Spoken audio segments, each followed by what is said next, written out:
Oh iya, untuk teman-teman yang belum follow Instagram saya, bisa follow Instagram saya. Karena di Instagram saya juga memberikan postingan-postingan tentang kesehatan, kemudian juga membuka tanya jawab ya. Nanti kalau ada tanya jawab, silakan teman-teman bertanya di situ.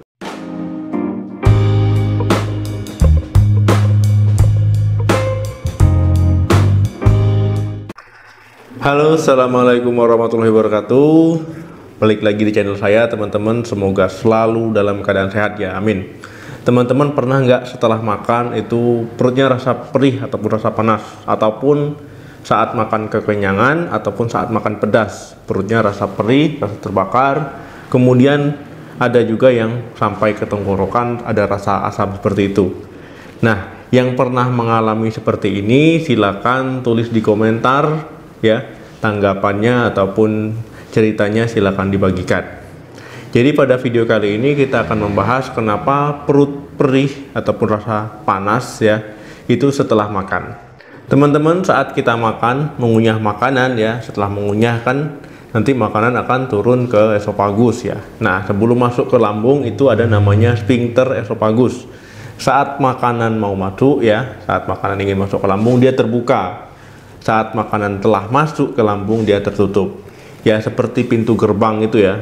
Ya kalau dia mau masuk dia terbuka, kalau ada yang sudah masuk dia tertutup. Nah, jadi kalau seandainya posisinya terbuka terus ya ataupun tertutup terus ya berarti di situ ada gangguan.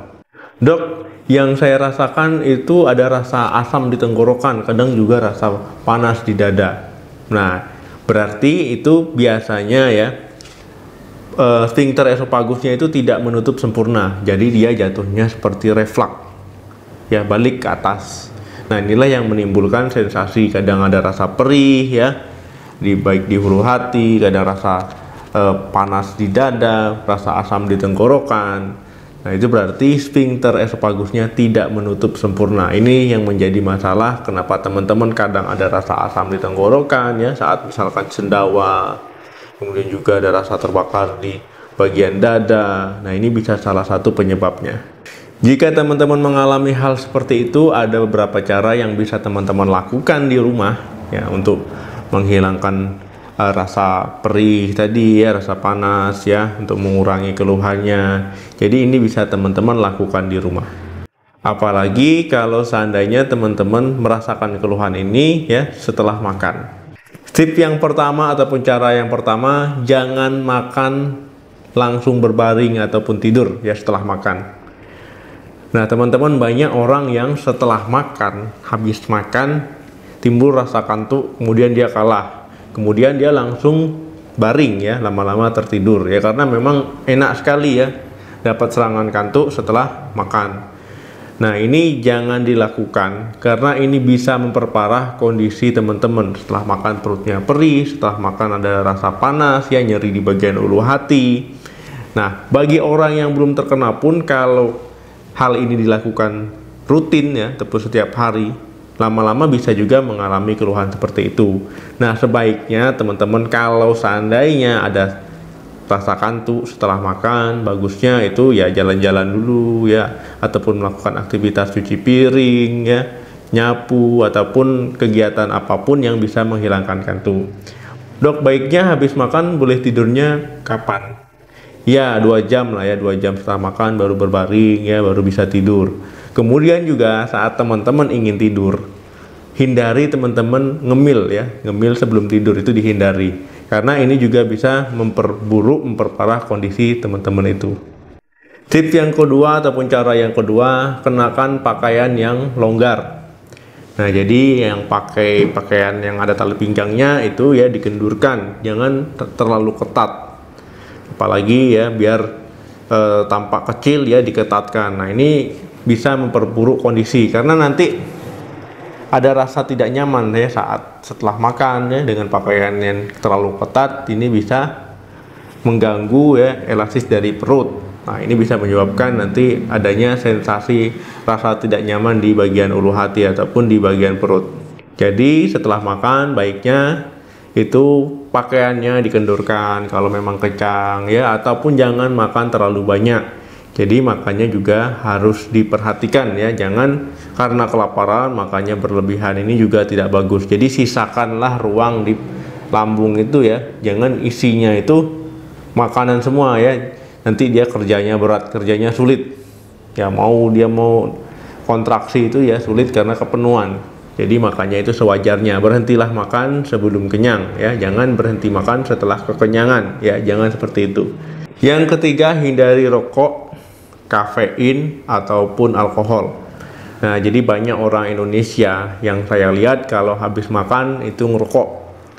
Ya entah apa tujuannya, saya juga nggak tahu. Kalau ada yang tahu silakan komentar.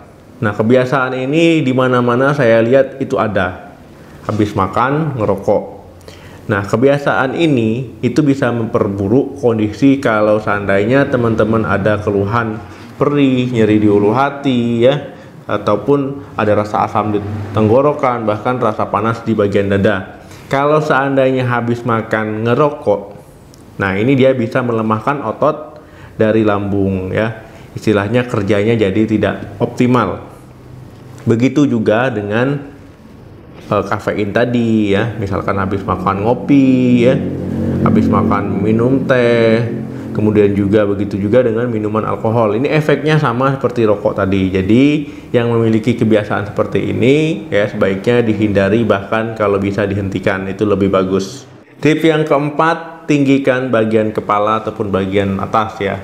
Jadi kalau seandainya teman-teman memang lagi mengalami keluhan ini ya, sebaiknya itu bantalnya itu ditinggikan ya sekitar 10 sampai 15 cm ya. Istilahnya seperti ini, miring seperti ini ya, supaya gravitasi itu ke bawah. Jadi menghindari reflux asam lambung ya, ataupun cairan di lambung ke bagian atas. Tetapi harus hati-hati, posisikannya itu harus nyaman. Kemudian jangan sampai dengan posisi yang lebih tinggi bagian atas itu perutnya tertekan ya, terteku ya, sehingga bisa juga jadinya reflux, niatnya supaya gravitasi ke bawah tapi memperburuk kondisi di bagian perut. Nah, jadi harus dibikin nyaman ya, supaya tidak ada misalkan tidur nanti bangunnya malah sakit-sakit badannya ya, kemudian juga malah punggungnya nanti sakit-sakit. Nah, seperti itu. Jadi dibikin senyaman mungkin, dan juga harus hati-hati supaya perut tidak terteku ataupun tidak tertekan. Yang kelima, kurangi makanan yang berlemak. Memang makanan yang berlemak ini rasanya enak ya, rasanya itu gurih, pokoknya meningkatkan selera makan, nafsu makan. Apalagi misalkan makan gulai ataupun makanan yang berminyak lainnya, kari ya, ataupun sejenisnya. Nah, teman-teman, kalau masih memiliki kebiasaan seperti ini, hindari dulu ya. Nanti bisa memperburuk ya keluhan rasa perih di perut ataupun rasa panas setelah makan. Jadi yang masih punya kebiasaan makan makanan berlemak itu harus dihindari, karena bisa memperburuk kondisinya. Dok, kalau nggak ada makan berlemak nggak enak. Ya, namanya perjuangan untuk hidup sehat itu memang harus butuh pengorbanan. Jadi lebih bagus misalkan makanannya itu jangan digoreng dengan banyak minyak ya, ataupun juga jangan makanan-makanan yang berkuah santan ya, seperti itu. Tip yang keenam itu menghindari makanan yang bisa memperburuk kondisi lambung. Nah, makanannya apa saja nih? Bisa makanan bersantan, makanan pedas, kemudian makanan yang asam.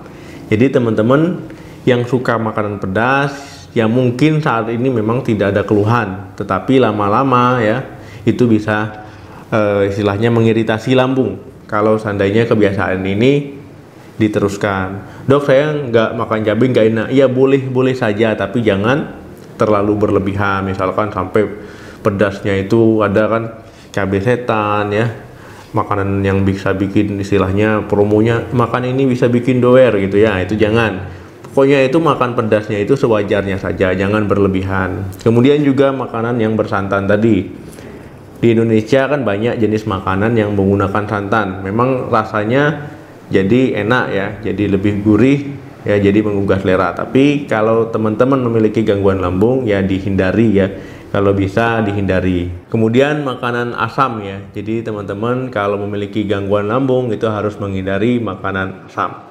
Yang ketujuh, hindari stres. Jadi teman-teman jangan sepelekan stres ya. Misalkan ada masalah itu harus diselesaikan, lakukan kegiatan yang menyenangkan ya. Kemudian juga bisa curhat, berkonsultasi ya. Kemudian juga bisa melakukan hobinya, jangan disimpan-simpan ya. Kemudian juga bisa olahraga, nonton TV, apapun kegiatan yang bisa bikin senang, bisa bikin happy itu dilakukan supaya tidak stres. Karena ada hubungan antara stres dengan peningkatan asam lambung, ada hubungan antara stres dengan timbulnya gangguan lambung. Nah, jadi jangan sampai teman-teman stres, jangan lupa bahagia. Yang kedelapan, jangan makan telat ataupun jangan telat makan. Banyak orang yang sibuk melakukan aktivitas, banyak yang sibuk kerja ya, tidak sarapan ataupun tidak sempat makan siang, ataupun jam makannya tiap hari berubah-ubah. Kalau bisa jam makan itu tiap harinya harus sama, supaya tubuh bisa mengenali, oh ini bentar lagi waktunya makan, oh ini belum jam makan. Jadi kalau seandainya perut terlalu lama kosong ya, ini asam lambung bisa mengiritasi lambung ya, karena tidak seimbang ya. Nah, jadi teman-teman jangan sampai telat makan, jangan sering-sering rubah jam makan, ini penting.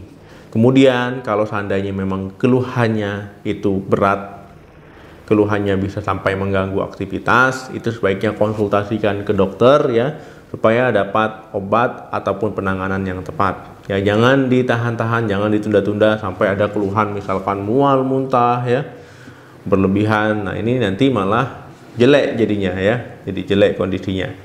Kalau seandainya teman-teman misalkan sering melakukan kebiasaan-kebiasaan yang salah ya, yang saya jelaskan tadi, sebaliknya teman-teman lakukan, timbullah GERD ya. Jadi asam lambung itu bisa naik sampai ke tenggorokan. Ini bisa mengiritasi nanti mulai dari esofagus, tenggorokan ya, bahkan sphincternya itu jadi bermasalah. Nah, ini sebaiknya konsultasikan ke dokter supaya tidak makin parah. Kalau seandainya teman-teman mengalami GERD, ini nanti dokter juga akan memberikan obat dan melakukan penanganan yang tepat. Oke teman-teman, kalau seandainya teman-teman ada keluhan setelah makan, rasa perih, kemudian juga kekenyangan, rasa perih, atau merasa sensasi panas, begitu juga dengan makanan-makanan yang bisa mengiritasi lambung. Nah, itu bisa teman-teman lakukan 7 tips yang saya berikan tadi.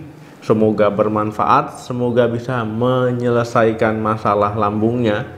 Jadi saya doakan semoga yang memiliki masalah lambung setelah menonton video ini dan menerapkannya itu jadi sehat. Amin. Sampai ketemu lagi di video saya selanjutnya. Jangan lupa like dan share. Salam sehat, sampai jumpa.